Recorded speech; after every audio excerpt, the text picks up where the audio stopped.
So yeah, like I said, we are going to be starting the next topic in chapter 13, which is looking at the role of psychological and social contributing factors in terms of how specific phobia develops. So we already looked at, last week, we already looked at the role of the biological contributing factors, that is the role of GABA dysfunction, the role of stress, and the role of long-term potentiation in development of specific phobia. So today we're focusing on the more psychological related factors and the social related factors that may increase the chances that someone will develop specific phobia. So hopefully by the end of today's lesson, you should be able to identify or name the psychological and social contributing factors for specific phobias. You should be able to explain how do these factors actually increase the chances of developing specific phobia, and you should be able to do that for both the psychological factors and the social factors that we're looking at. Okay, so that's basically the overview of what we're covering for today. So the first thing we're starting off with is the psychological contributing factors. And so there are three main ones that we are going to look at. The first one is called precipitation by classical conditioning.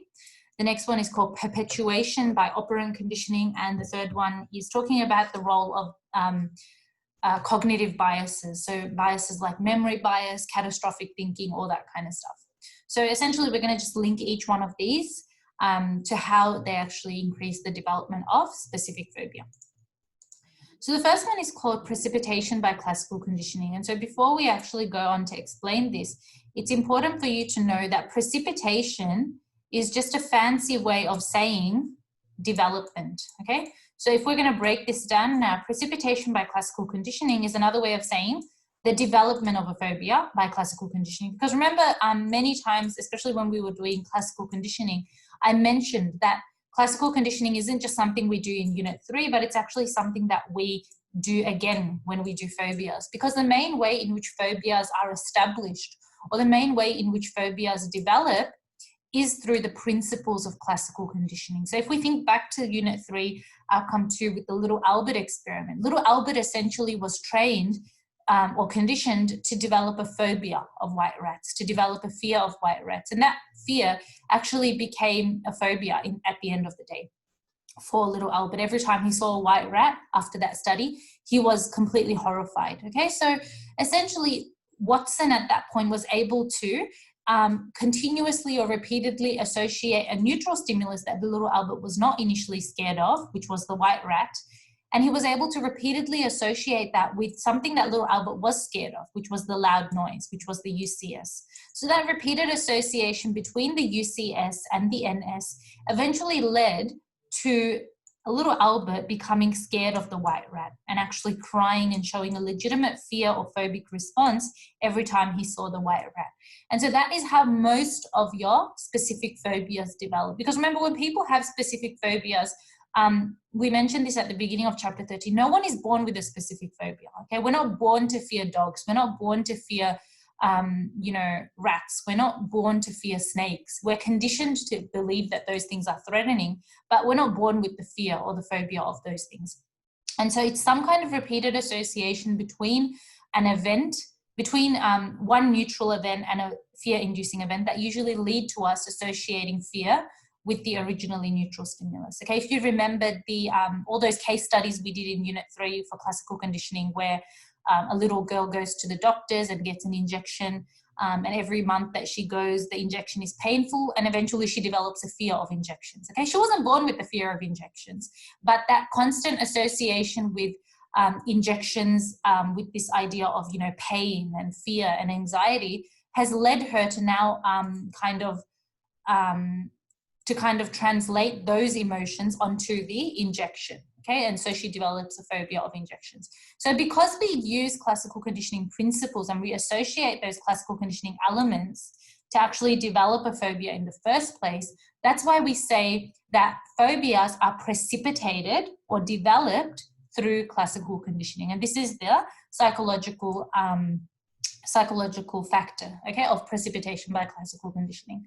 So remember, precipitation means development of the phobia by classical conditioning. Whenever you see the word precipitation, it basically means something that leads to the development or contributes to the development of something else. Okay, if I talk about the precipitation of a mental disorder, it's basically the development of a mental disorder. Okay, so that's what the word precipitation means. So just remember, you do need to be aware of what the word precipitation means. And if you're not aware, it's going to be difficult for you to answer questions or to unpack what a question is trying to ask you. Okay, so precipitation by classical conditioning. Why is this a psychological factor? Well, remember when we learned about psychological learning theories, classical conditioning was one of them. So it only makes sense to put this factor under the psychological factor category. Okay, so phobias are formed through classical conditioning principles, and that is what precipitation by classical conditioning means. Now, we have to remember that when phobias are formed, why can't people just get over a phobia? Why is it that they have to continuously have that phobia? Why is that phobia continuously maintained? And that's something that we're going to learn about now when we look at the perpetuation by operant conditioning.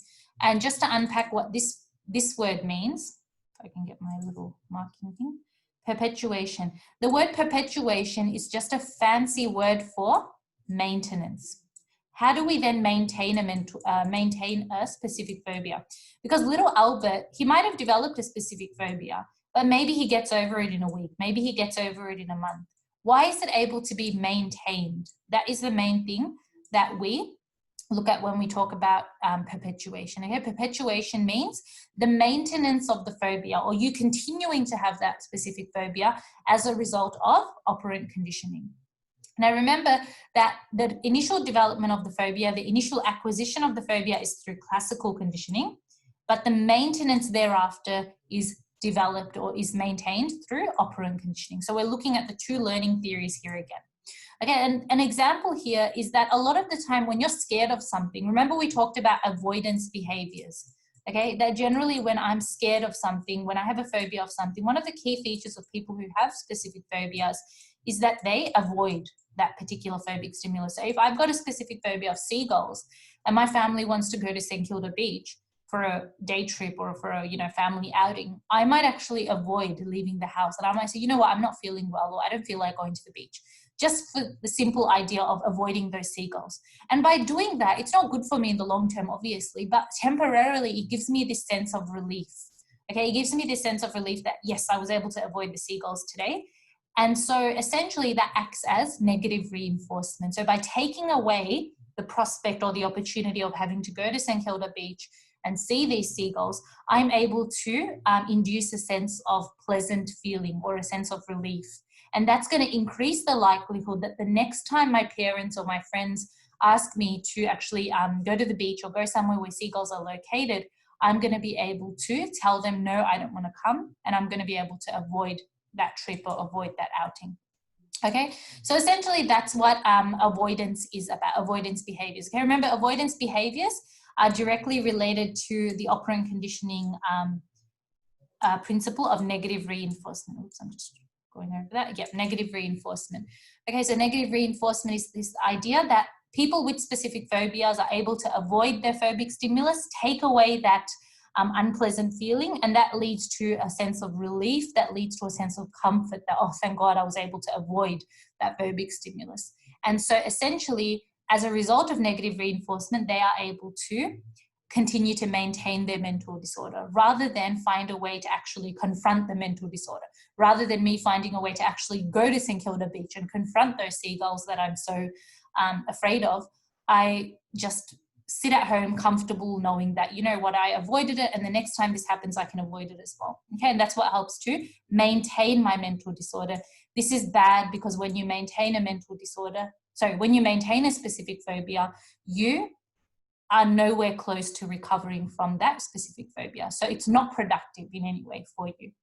Okay, so obviously that's what perpetuation by operant conditioning means.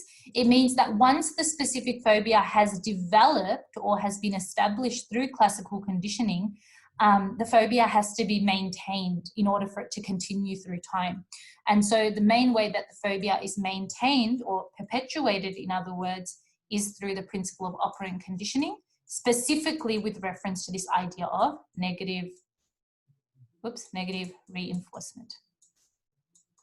Okay, so that's essentially what, that's essentially the link that we make, okay? And negative reinforcement is enabled through avoidance behavior. So that's the kind of like relationship you'll be seeing there. And remember, all people who have specific phobias, they usually show some kind of an avoidance behavior, and that's shown in this diagram here with the green background. So avoidance behavior essentially leads to negative reinforcement, because by avoiding that thing that you're scared of, you're able to take away some kind of negative anxiety or fear that you have about the phobic stimulus. And that is going to feed into you doing the same thing the next time as well. Okay, so that's perpetuation by operant conditioning. So remember, just to summarize, specific phobias are established or developed or acquired through classical conditioning principles, and specific phobias are then maintained or modified or perpetuated through operant conditioning principles. Okay, so the initial stage where they develop is classical conditioning, that's number one.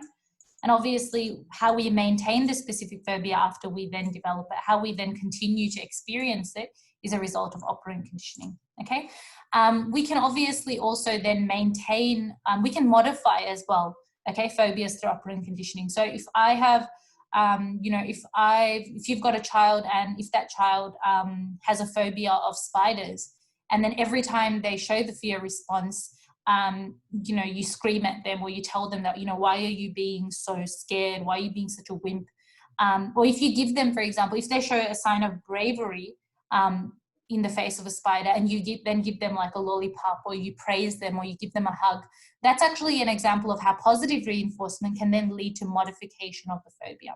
However, it's quite difficult to just use positive reinforcement to get rid of someone's phobia, because again, phobias are very strong responses, and they are something that will require more intensive treatment to actually get rid of, okay? Especially if you are older and you already understand that my mum simply giving me a lollipop when I'm not scared of a spider isn't going to actually solve the problem, okay? But it can work for really young children who still are not that understanding of the actual phobia itself. Okay, so that's essentially the precipitation and perpetuation by operant conditioning.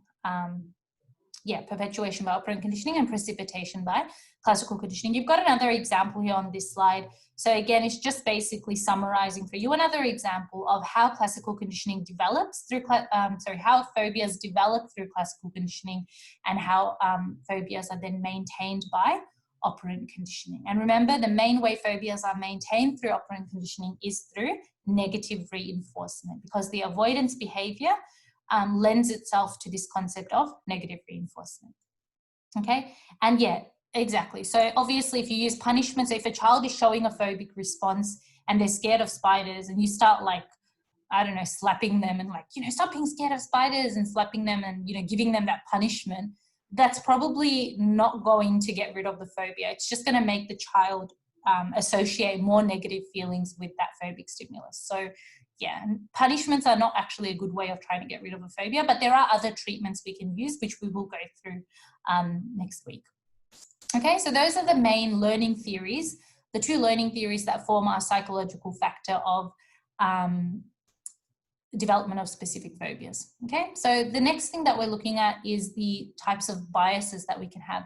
So the cognitive model with reference to phobias talks about this idea that people who have specific phobias think very differently to people who do not have a specific phobia. So remember when we first talked about this whole idea of specific phobia, we said that people who have specific phobias generally tend to think in ways that are irrational, ways that don't sound reasonable at all, that are completely exaggerated, that are completely illogical, okay? They tend to think in ways that just don't make sense. They think that a small spider on the other side of the room will suddenly, charge towards them at 100 kilometers an hour and bite their head off. That's not logical. That's not rational. Okay, so the cognitive model takes into account that people who have specific phobias think in very irrational ways, and sometimes they have cognitive biases, which are basically faulty ways in which they think about the phobic stimulus that they're scared of. So this picture here on the right-hand side, it's a picture of lemurs, which are these little animals, sharing a meal. But if you were to have a specific phobia of spiders, when you first look at that picture at first glance, you might think that's a giant tarantula because of your cognitive bias and your constant kind of paranoia. Whenever you look at something, you think it's a spider. That is basically an example of a cognitive bias. Okay, so we've got two types of biases that we look at under cognitive bias. And the two types of biases that we look at, number one is memory bias, and number two is catastrophic thinking, which is also a type of bias there.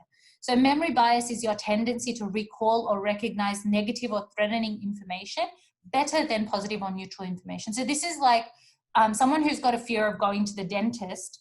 If you bring up this idea of going to the dentist, they might have gone to the dentist maybe 30 times in their life so far. And they only remember the 2 times that they had a negative experience where the drill hurt them or, charged into their gum or something like that. But they don't remember all the good times when they went to the dentist, when the dentist was friendly to them, when the dentist didn't, hurt their gums, or the drill didn't hurt their gums. They only think about the bad things, and they magnify the bad things compared to what was good or compared to what didn't harm them at all. Okay, same thing with spiders. So you might have had dozens of encounters with spiders, but if you're a person who's got arachnophobia, which is fear of spiders, you only remember the 2 or 3 times that something bad happened to you. Okay, when you had a bad encounter with a spider. Now, I don't have a specific phobia myself, but like, actually, I don't know if I do have it or not because I haven't diagnosed it. But like I had a really traumatic experience when I was young with like a mouse. I know it's a mouse, it's so stupid, but it was pretty scary. Anyway, so I don't know, like whenever I think about mice or rats or any of that kind of species, I only think about negative stuff. So I can't recall any positive encounter I've ever had with a mouse. I can only remember the one time that, I had a bad encounter with a mouse. So it's a memory bias. You only remember the bad stuff relating to the phobic stimulus and not the good stuff or the neutral stuff where you weren't harmed at all. Okay, and that's generally what specific phobia people do. They focus on the really negative stuff that they had in association to their phobic stimulus. The next one is catastrophic thinking. So catastrophic thinking is the tendency to perceive objects or events as being far more threatening, dangerous, or insufferable than they really are, and that encountering that particular stimulus will result in the worst possible outcome. So the example I gave you before, if a person walks into a room and they see a piece of thread on the other side of the room and it looks like it's a spider to them, they start thinking in ways that are very catastrophic. Catastrophic thinking means they start thinking of the worst case scenario, okay, the worst possible outcome. So they start thinking in their head, oh my God, there's a piece of thread. No, they don't think it's a thread. They're like, oh my God, I think that's a spider. Oh my God, I wonder how fast it is. Oh my God, I wonder what species it is. Oh my God, if it comes up and bites my face, will I die? Oh my God, I can't have a family. Oh my God, my life is over. Blah, blah, blah, blah. So it's catastrophic thinking is like, you think of the worst case scenario. It's completely irrational, completely illogical, but that's just the mindset of people who have specific phobia. Again, we have to remember that specific phobia is a mental disorder. Okay, it is in the mental disorder, the DSM or the Manual of Mental Disorders. And people who have specific phobias think very differently from people who don't have one. Okay, so we can't just say that people with specific phobias are crazy. They are set up cognitively to think in this way. Okay, so a person with a phobia of bees might think that when they walk past a beehive or they walk past somewhere where there's a lot of, a lot of like pollen and all that stuff, that bees will be there, that bees are ready to kill them and chase them around. So that's essentially what catastrophic thinking is. Some other types of bias, which are not as important, but kind of related to what we've already looked at, is attentional bias. So again, you walk into a room, you see a piece of thread, you think that the thread is the spider. Okay, you pay attention to that specific thing rather than paying attention to all the other beautiful things that are in the room. Okay, so that's essentially the attention bias, where your attention goes.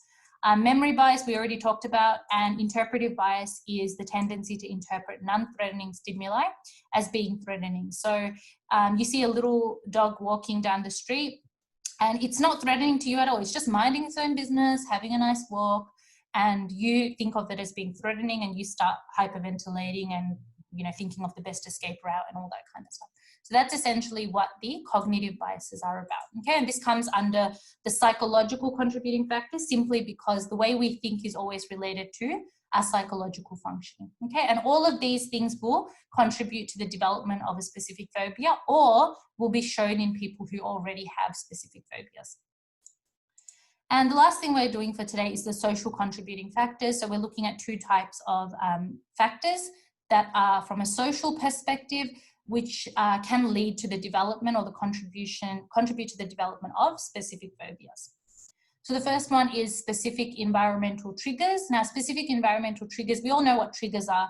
Triggers are something that usually lead to the demonstration of something else. Okay, when you talk about a trigger, it's something that sets something off. A trigger is, with reference to specific phobia, is essentially what was the thing or what was the stimulus, what was the object, event, whatever it was, what was that particular thing that initially led to the development of the specific phobia. Okay, the specific object or situation which triggered that fear response, okay, at some point in time, whenever that was. People who have very intense phobias of dogs, for example, they don't just develop those phobias out of nowhere. They would have had some point in their life, at some point in their life, they would have had a very traumatic encounter with a dog of some sort. Okay, and that initial traumatic encounter that they had with that particular dog, whether it's a pit bull, whatever type of species of dog it was, that is the specific environmental trigger, which then led to the actual specific phobia developing in the person. Okay, so that's essentially what a specific environmental trigger is. Okay, similarly, a child doesn't just develop a phobia of injections out of nowhere. They might have experienced a very painful reaction or very painful response after they were immunized at school or after they had their first immunization at the doctor's. And that then becomes the specific environmental trigger that leads to them later developing a phobia of injections. Okay, so the initial fear response to the specific environmental trigger is the conditioned fear response. In other words, it's our CR. Okay, if we're linking this back to our classical conditioning, the fear response or the phobic response that we show when we see our phobic stimulus, whether it's injections, whether it's dogs. Okay, if I've got a phobia of dogs, the fear that I feel when I see a dog, that is called the conditioned fear response, because we've learned to fear dogs. Like I said before in the previous slides, we're never born with a phobia of dogs. We're never born with any kind of phobia, okay? But we've learned through the repeated association of some UCS plus NS to fear dogs, okay, through those classical conditioning principles. Now, an example is, so stimulus generalization. If Troy was initially chased down by a pit bull, by his neighbor's pit bull, later on as an adult, he might be scared of all dogs, not just the pit bull, but any kind of dog that comes near him. And that's an example of stimulus generalization, when we broaden the kind of stimuli that we're exposed to in terms of our phobia. Now, specific environmental triggers are not just direct experience, okay? Someone can develop a phobia even from watching a scary movie, okay? From watching multiple scary movies about a particular thing, or seeing multiple scary videos on the internet about a particular phobic stimulus or object or situation. So a lot of the time, if you've ever heard of a movie called Jaws was a very popular movie back in the, I think, late 90s or early 2000s, which was about sharks. Okay, so it was about sharks, and essentially, if I can draw a shark, okay, that's a shark fin. Anyway, so yeah, Jaws was a really popular movie, but a lot of people who watched Jaws, because it was about like killer sharks and stuff, a lot of people who watched Jaws later developed a specific phobia of sharks because of how graphically the movie demonstrated and represented this idea of sharks and how they were able to kill humans. Okay, same thing with your killer clown ideas, all these killer clown videos, the It movies, all that kind of stuff. They essentially can lead to someone developing a kind of phobia of clowns, even if they haven't been directly the victim of a killer clown. We know killer clowns are not actually a thing. So you can be conditioned by what you're exposed to in the media to actually fear certain things. Okay, so that's essentially what specific environmental triggers are about. Usually it's direct exposure that is required to develop a phobia, but not always. Okay, we can develop phobias through repeated exposure to scary movies that involve the phobic stimulus, all that kind of stuff as well. Okay, for example, that movie Snakes on a Plane. A lot of people who had specific phobias started to experience really visceral reactions, like physical agitation when they watched that movie, because it kind of showed you this idea that snakes could essentially invade a plane and kill people, and it was like a big deal. Okay, so essentially that is what specific environmental triggers are, the specific object or situation that initially led to you developing the specific phobia at some point in time. And the last one we're going through for today, which is our last social contributing factor that contributes to the development of specific phobias, is stigma. Now, stigma, we've talked about stigma before. You might have learned about it in Health and Human as well. Stigma is the negative labeling, okay? When we talk about stigma, negative labeling is essentially what happens to people who have any kind of mental disorder, okay? If, for example, people who have schizophrenia are often labeled as being crazy, okay, that they've got all these delusions, which, yeah, they do experience delusions, but that's a medical term. But people think they're crazy, that they're psychotic, that they don't know what they're talking about, okay? And they treat them very negatively and differently from how they would treat someone who doesn't have schizophrenia. So if we're to apply this same logic to specific phobia, people who have specific phobias are often negatively labeled. Sometimes they are labeled as being, for example, dramatic. Sometimes people with specific phobias are labeled as being, you know, drama queens. Like, why are you making such a big deal? It's just a spider. You know, it's more scared of you than you are of it, and all that stuff. Essentially, that's one example. What's some other examples of stigma? People who have specific phobias are also labeled as, you know, exaggerating. So exaggerating situations, exaggerating reactions. Sometimes people say that they're not actually showing a genuine reaction, that they're actually overdoing it. Okay, that's essentially how these people are treated. And even though we know that their reactions are irrational, it's not really fair to say that they are lying or that they're asking for attention or that they're exaggerating or being dramatic, because again, specific phobias are a mental disorder which are underlined by some kind of traumatic experience. And you wouldn't really understand how a person with specific phobia feels unless you've gone through that same traumatic experience yourself or been exposed to that same trauma yourself. So in today's society, how does stigma lead to the development of specific phobia? Well, when you're stigmatized, if I, for example, have a fear of mice, which I don't have a phobia, but let's say I have a phobia of mice, you know, and I, for example, you know, want to seek treatment for that. I want to go to the psychologist or the doctor for that. And other people around me, but I feel other people around me are going to judge me. They're going to make me feel ashamed for doing that. I'm not going to go ahead and I'm not going to go and seek treatment for that. I'm not going to seek help for that. And over time, if that is a legitimate phobia, that is going to lead to me not being able to function normally in life. I'm not going to be able to leave the house. I'm not going to be able to, you know, do the things I might normally want to do. Okay, so essentially, that is how stigma can lead to the development of specific phobias, because stigma can actually prevent a patient from seeking treatment, okay? And when they can't seek treatment, they essentially make their symptoms worse over time.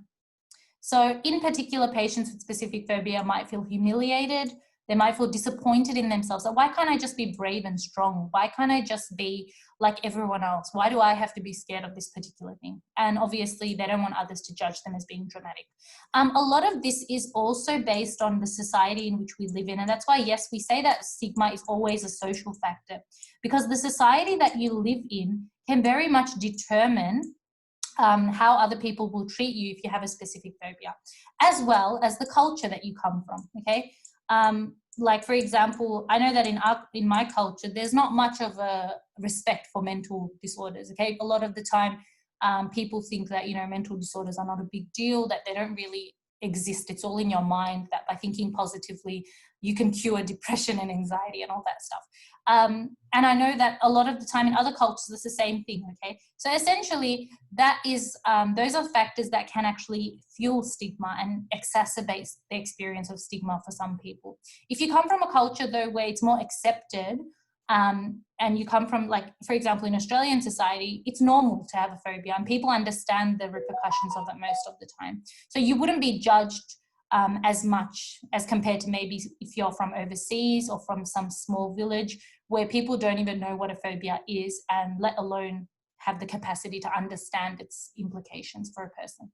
Okay, so that's essentially what stigma is, and stigma is always a social factor. So by being the victim of stigma, a specific phobia patient delays the seeking of treatment or psychological help. And by delaying the treatment and the seeking of psychological help, they are worsening their anxiety symptoms. And their anxiety symptoms go from maybe being very mild to actually becoming severe, to actually leading to them not being able to function in normal life as a normal individual. And it leads to some level of impairment there as well. Okay, so essentially that is what stigma is about, that feeling of isolation, that feeling that I'm different from everyone else because of having this specific phobia, which shouldn't be the case. We should be inclusive of people who have mental disorders anyway. Okay, so that's essentially the two social factors that we looked at. So stigma around seeking treatment and specific environmental triggers, and how they both increase the risk of developing specific phobia or make existing sufferers of specific phobia have worse symptoms than they already do. So that's it for today. So I'm just going to stop the recording here.